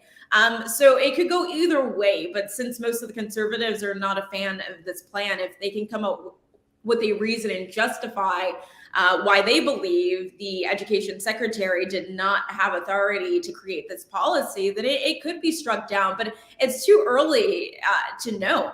We're just going to have to wait until this decision comes out either during the spring or during the summer. But there were a lot of protests that were taking place right outside of the Supreme Court. I happened to miss the protest. It was taking place literally during the oral arguments. But I did catch up with somebody afterwards who let me know that Maxwell Frost was there, Ayanna Pressley, and a couple of other congressional members, just trying to push forward and get people to understand, not that it's in the hands of people, it's in the hands of the justices, but to get other people in this country to have an understanding that this is not something that you should be against. This is something that you should be for. It's essentially going to help us all as a whole to have some of these loans forgiven. And honestly, Biden isn't even eliminating all loans. It's literally $10,000 for people who didn't have a Pell Grant. And if you had a Pell Grant, $20,000, that's not a lot for people who have gone to law school, for people who have gone to medical school, graduate school, gotten PhDs. Like, it's not that much money but for those people who do have the Pell Grants and may have only, gotten their bachelor's degree, which is great. That could eliminate debt for them, which I think is a very beautiful thing. But imagine if the Biden administration said we're eliminating all debt. Like, this, to me, this is pretty asinine. And one more thing I want to mention, Justice Sotomayor, she was basically kind of scolding the defense here, so the attorney representing the states, and saying that this student loan program, like I was saying before, is to benefit the average American person. And she was questioning the defense and saying, why are you now putting it in the hands of justices, people who don't have the expertise to truly decide on what's right when it comes to this? She said this should have been left in the hands of the secretary, of Miguel Cardona, who has an understanding of how student loans are run in this country. And if he decided that it was best to come up with this plan to eliminate loans for those who are eligible, then they should have stuck with that. And honestly, I have to agree with her. Now we have this case in the hands of 9 justices, 6 of whom may not be for this because they are conservative and they're the majority, and they could essentially rule that Biden's program not prevail. And I think that would be a disadvantage to millions of Americans in this country. So a couple of questions, and I'm glad that you brought this report to us, Ashley. A couple of questions I have is, one is, where does Judge John Roberts stand? Because I know that even though he's a conservative judge, he's one that's kind of serving as the leader of the court, the justices, but at the same time, on some decisions, he's a little bit more liberal than conservative. So what did he have to say during these oral arguments? Yeah, that's right. He is the Chief Justice. And honestly, he came hard on both of the teams when it came to the government and when it came to the opposing counsel. He did his best to challenge them, to just try and bring out the best in their arguments. I will say that during oral arguments, it's very common that the justices are just very confused as to where each party stands. And so he kind of just played the fence, to be honest, when it came to these oral arguments, and asked both sides to clarify their statements, and he challenged them in the best way that he could. But Chief Justice Roberts tends to be really good at not tipping his hand. Like I was able to see with Justice Ketanji Brown and even Justice Kagan, you could tell how they felt during the oral arguments, depending on how they reacted to whoever was giving their oral argument. But Chief Justice Roberts, for the most part, he was pretty much even when it came to challenging both parties. But during the oral arguments also, since he's the chief, he does a lot of dictating which justice goes next, and he was allowing everyone to have their opportunity to get questioning it. Suzette, we got a few moments before we go to our next pause, but what's your take of all of this? Yeah, the two key issues that Ashley just explained in terms of standing, as well as whether this falls within the HEROES Act, has very large implications.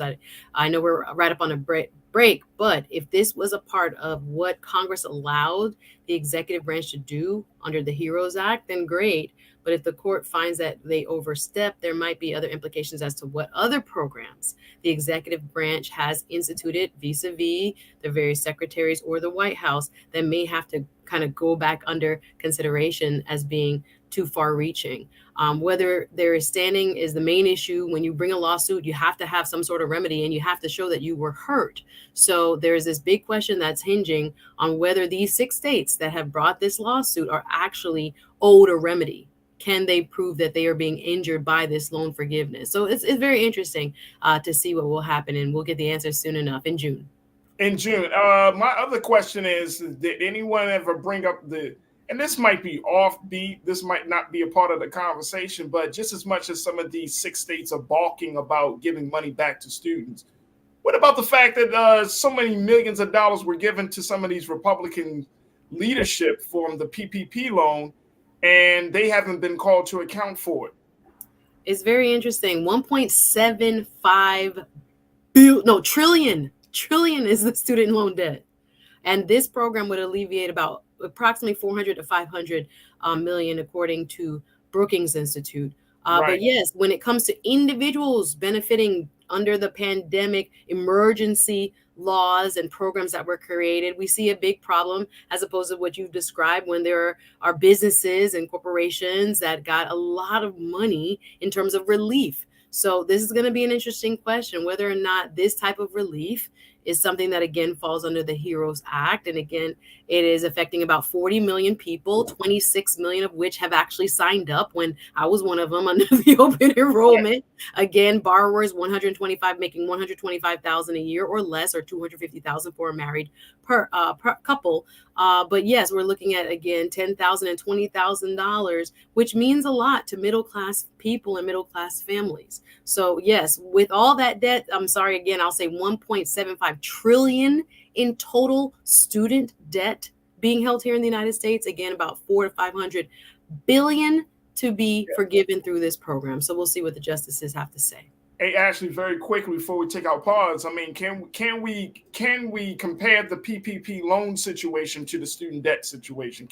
Is that relief for relief, or is that totally two different things from your vantage point and what you've been reporting? So that's not something that was brought up in the courtroom, obviously. But no, I cannot answer that, Farajii, if those are two separate things. I can only report what was being discussed in that courtroom yesterday.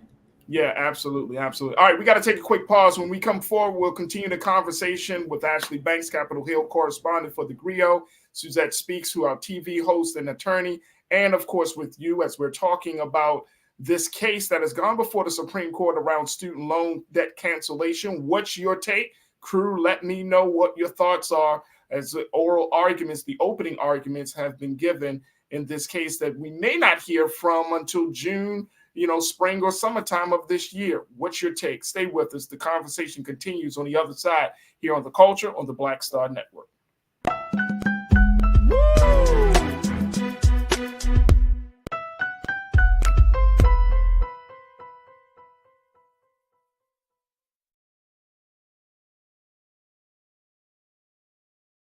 Pull up a chair, take your seat. The Black Tape with me, Dr. Greg Carr, here on the Black Star Network. Every week, we'll take a deeper dive into the world we're living in. Join the conversation only on the Black Star Network. Black Star Network is here. Oh, no punch! I'm real revolutionary right now. Thank you for being the voice of Black America. All momentum we have now, we have to keep this going. The video looks phenomenal. See, there's a difference between Black Star Network and Black-owned media and something like CNN. You can't be Black own media and be scared. It's time to be smart. Bring your eyeballs home. You dig?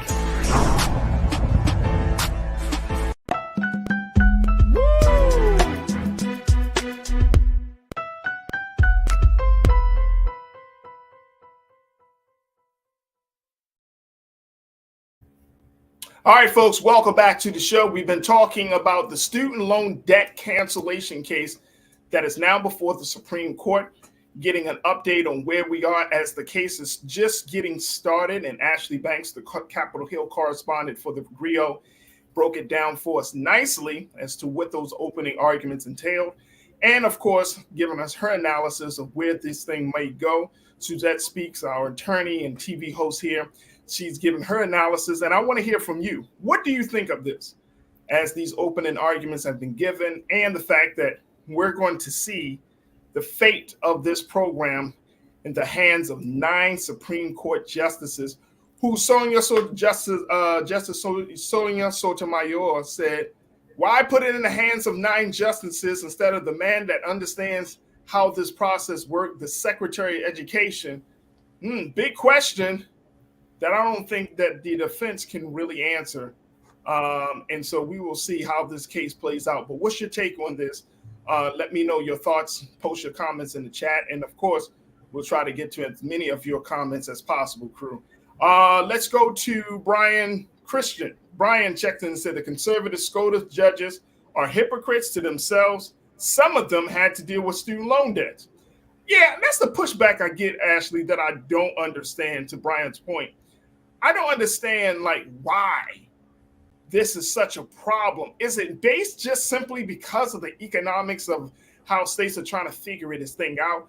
Or is it just in terms of principle, Republicans are feeling like, you know what, the Biden administration is quote unquote overreaching its power to the point where it's trying to intervene in people's affairs. Y'all trying to give these students breaks. But aren't students supposed to be an investment in the next generation, an investment into the future? I'm not understanding the rationale in the whole thought process behind rejecting canceling student loans from the Republicans' point of view. Yeah, so I had the opportunity to speak with a couple of people, and they said this is simply a political stunt by members of the GOP. They just don't want to see the Biden administration have such a big win. And then there's that other side where I'm sure you've heard Republicans or conservatives say, well, if I had to pay my student loans, these people should have to pay their student loans as well. And that's kind of what we see with the Department of Education versus the Brown case, where there's 2 students who were ineligible to receive the student loan forgiveness program that Biden proposed. And so they were upset that their loans were within a private sector and that they didn't qualify to have their loans eliminated. And so basically it's if I can't have my loans eliminated, or if I already paid for my loans, then why are other people getting off scotch-free? And it's just that, to me, that's not a fair argument. Yes, it's unfortunate that you may not have qualified for the program, but don't knock somebody else's blessing just because you feel like you're not going to be able to get off, right? That you're not going to be able to have your loans eliminated. You just went through a different process to get educated. It happens, and hopefully you'll see a breakthrough at some point. But right now, the people who are eligible did not have these private loans, and they maybe also didn't come from the same background as you did, right? And so, but there are different arguments here. But from what I'm hearing, it's simply, my loans were paid off. You need to pull yourself up by the bootstraps. We are not taking handouts from the government. Get your act together. But what they're missing is that people were not living their best lives before the pandemic. A lot of people had gone to college thinking they're going to get those jobs that are going to be able to help them pay off their student loans. Not just jobs. We're not talking about going to Walmart, getting a job there, working at McDonald's, but actually getting a job in the field that they studied while they were in college. And that didn't happen for a lot of people. And then the pandemic hits, people get sick, they lose family members, they lose their jobs, and now they really can't afford to pay those loans. And so the government saw that and decided, hey, I know we can't eliminate all of your loans, but at least let us try to help relieve the stress that you may be under due to financial hardship. And so it's just a pity that we have some Republicans who just don't want to see that happen. as the great DJ Khaled said, they don't want to see us win. Not the DJ. Right. All right. Here's my other question. Though. What about the point? And I've heard this one from folks, Ashley and Suzette.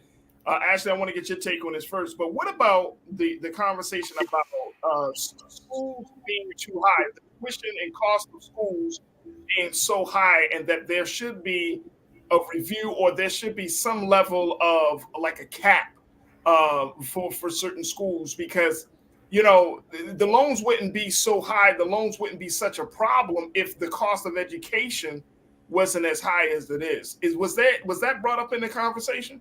It wasn't. I think it should have been brought up in the conversation, but also if it were brought up, it kind of would be a moot point, because that's not the point of this, the oral arguments, right? They're there to argue that the Biden administration's plan is legit, and the defense is saying we're going to suffer financial harm. So that's not the place for that conversation. But I believe the conversation needs to be had. For years, we've had activists saying that we need a universal system. There's universal healthcare in other countries, making sure that students go to college for free. Like you said earlier, the next generation is investing in their education so that they can progress and really be, contributing members of society. And if people have to put out hundreds of thousands of dollars just to go to school, some people just can't afford that, and they're not going. But then the conversation would have to deal with the public sector and the private sector. Obviously, the private schools can do whatever they want to do. But when it comes to public schooling, public colleges, I believe that there should be a cap. I believe that, obviously as inflation is rising, the cost of living is rising, the cost of schooling is rising. But I really do think it's unfair because other people's salaries aren't rising, right? With inflation and the cost of living increasing. But I think that is a discussion that needs to be had. But we live in a capitalist society. And so honestly, it's a big moneymaker for states. That's sad. And just people's salaries who work at these universities. That's sad. I don't want to hear that. Yeah. Actually, you don't need to hear that. That's sad. Suzette, what's your take on that? Schools and tuition costs being too damn high. Well, there's truth to it. I mean, there are people that have argued for quite some time now that the cost of education is just out of control. And of course, there are bidding wars, there are pricing wars in terms of the perception of how valuable a specific institution is. People wouldn't want, some universities argue, a cheap sounding or cheap costing university. There's that kind of, marketing that goes along with your sticker price. But this is something that needs to come up in terms of Congress. So if this is something that I think the American people want to see, then it becomes a question as to, lobbying your congressional leaders so that they start to, work on legislation and get something passed with this regard. But it would be very difficult, I think, and it's kind of free market kind of politics and in our system, people can set whatever price they want to. But if there's something with regard to public education that can be done, it would have to be either state legislatures or our U.S. Congress. Absolutely. Yeah, can you jump in real quick, Farajii? Go ahead.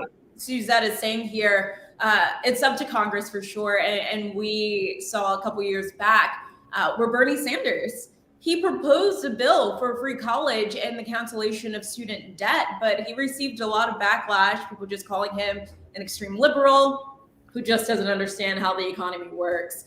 But there are quite a few people that are in Congress who do want to see colleges free of charge for American citizens and for every American borrower to not be in debt.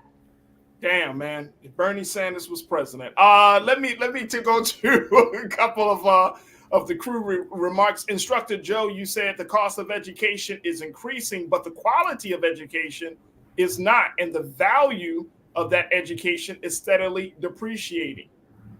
So I think that's the other part of this. I mean, it's probably unspoken, but you're paying for something, and then you're not really able to get the greatest benefit from. But then I think that is juxtaposed to what Chris mentioned. Chris Bigg, my guy, you said get a degree in something that's so sought after. You don't need loans like risk management or electrical engineering and patent law. So we're talking about a lot of money is being spent, and then you still have students, Ashley, who are going into these colleges, racking up these prices, and then they're for courses or for majors that they may not even use. They may not even take advantage of it.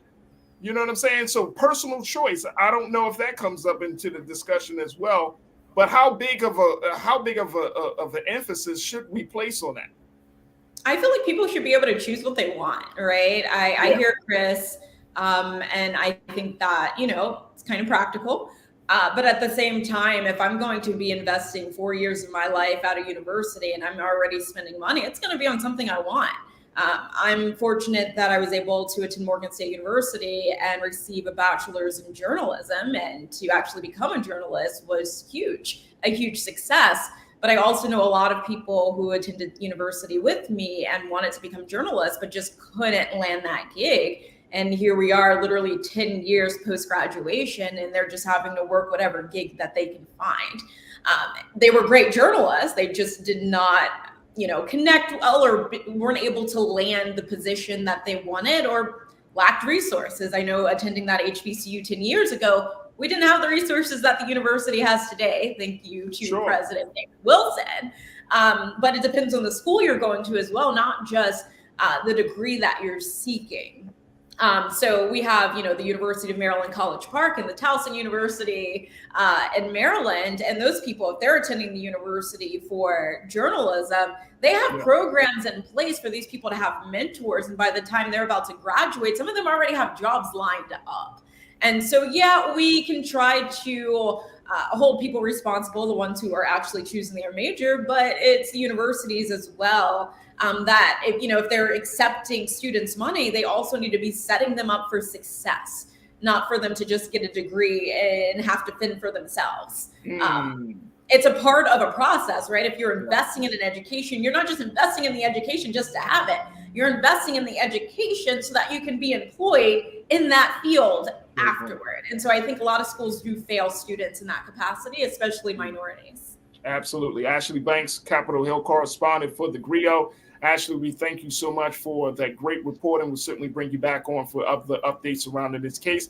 And for some of the other stories, I know you got another story on hand in terms that we have to talk about, which is the whole idea of FBI informants. Woo!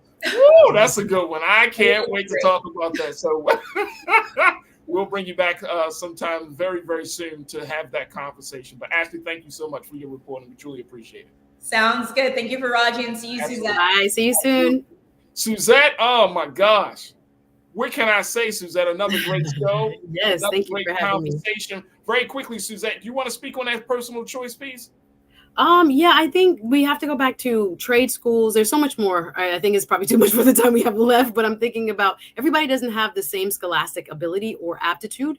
And so I think we do need liberal arts educations for a variety of reasons, because if I'm looking at the numbers in terms of the MBAs we're cranking out and the amount of people that get laid off and kind of the numbers in the book being more important than the people.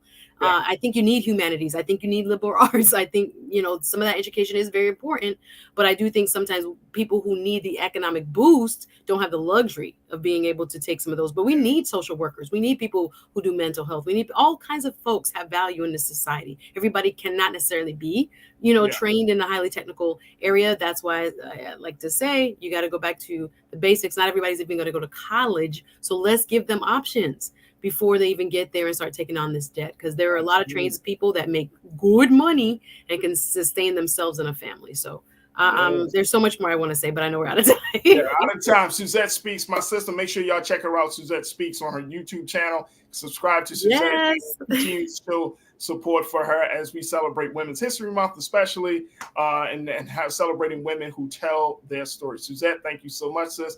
God willing, we'll connect with you next week. Yes, can't wait. See everybody soon. Take care of yourself. Thanks for watching. Thank you. All right, folks, that's going to do it for us. I thank each and every one of you, my culture crew, for being a part of the conversation. Thank you, thank you, thank you. Thank you to my team, King Keenan, my man Joel, and of course, my control room. Thank you, thank you, thank you. Folks, stay tuned. Up next is Roland Martin Unfiltered. Make sure you do your part to support us here at Black Star Network. Go to the website, Black Star Network, download the app. and follow us on all social media platforms. And, of course, support us financially and share the content. And follow me, yours truly, at The Real Farajii on Instagram and Farajii on Twitter. And let's continue to build the community. As always, never be afraid to challenge what's wrong. Stand for what's right while being yourself in the process. God willing, we'll talk tomorrow for another exciting edition of The Culture right here on the Black Star Network. Peace.